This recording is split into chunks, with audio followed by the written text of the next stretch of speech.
आज बात करेंगे एक ऐसे नए ट्रेड डिस्प्यूट की जिसकी वजह काफी चौंकाने वाली है। चलिए देखते हैं क्या है ये पूरा मामला। एक द्वीप, 8 देश और एक ट्रेड वॉर। सुनने में किसी स्पाई थ्रिलर की कहानी लगती है ना? पर ये कोई फिक्शनल कहानी नहीं है। ये एक असली जियोपॉलिटिकल ड्रामा है जो हमारे सामने खुल रहा है। तो चलिए इस पहेली को सुलझाना शुरू करते हैं। और कहानी का पहला चैप्टर क्या है? वो है अमेरिका का लगाया हुआ एक नया और कह सकते हैं काफी कंट्रोवर्शियल टैरिफ। तो खबर यह है कि अमेरिका ने अपने ही कुछ सबसे करीबी यूरोपियन अलाइज पे नए और काफी भारी टैरिफ्स लगा दिए हैं। अब ये एक ऐसा कदम है जिसका असर अटलांटिक के दोनों तरफ महसूस किया जाएगा, फॉर श्योर। और इसमें एक इंटरेस्टिंग ट्विस्ट भी है। ये टैरिफ एक बार में नहीं बल्कि 2 स्टेप्स में लगाया जाएगा। शुरुआत होगी 1 फरवरी 2026 को 10% से, और फिर कुछ ही महीने बाद 1 जून को ये सीधा 25% तक पहुंच जाएगा। साफ है कि ये धीरे धीरे प्रेशर बढ़ाने की एक स्ट्रैटेजी है। तो सवाल ये है कि आखिर टारगेट पर कौन है?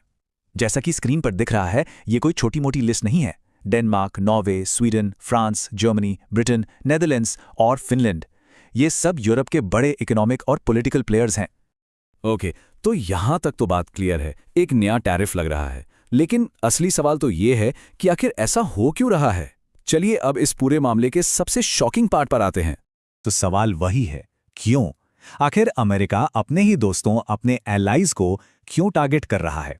इस मूव के पीछे असली मकसद क्या है? और जवाब शायद थोड़ा चौंकाने वाला है। ये मामला ट्रेड का है ही नहीं, ये है ज्योग्राफी का। जवाब है ग्रीनलैंड। जी हाँ, सोर्स मटेरियल के मुताबिक ये सब कुछ अमेरिका की उस विशाल आर्कटिक आइलैंड को हासिल करने की इच्छा से जुड़ा है। अच्छा, अब जिन्हें नहीं पता उनके लिए थोड़ा कॉन्टेक्स्ट। ग्रीनलैंड जो है वो डेनमार्क का एक बहुत बड़ा ऑटोनॉमस टेरिटरी है, और इसकी लोकेशन आर्कटिक और अटलांटिक ओशंस के ठीक बीच में इसे स्ट्रेटेजिकली बहुत ज़्यादा इंपॉर्टेंट बना देती है।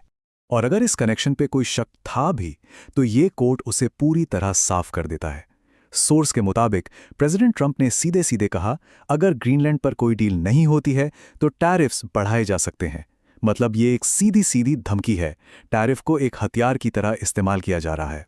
तो अब जब वजह पता चल गई है, तो चलिए अब इसके इकोनॉमिक इम्पैक्ट पर भी एक नज़र डालते हैं कि इसका असर क्या होगा। और देखिए, ट्रेड वॉर्स में अक्सर यही होता है, कोई जीतता नहीं है। अमेरिका में लोगों को अपनी पसंदीदा यूरोपियन चीज़ों के लिए ज़्यादा पैसे देने होंगे, और वहीं यूरोप में अमेरिकन कंपनीज के लिए बिजनेस करना महंगा हो जाएगा। मतलब ये एक लूज लूज सिचुएशन है दोनों तरफ। तो इस जियोपॉलिटिकल शतरंज के खेल में हम कहाँ खड़े हैं? आगे क्या होगा, ये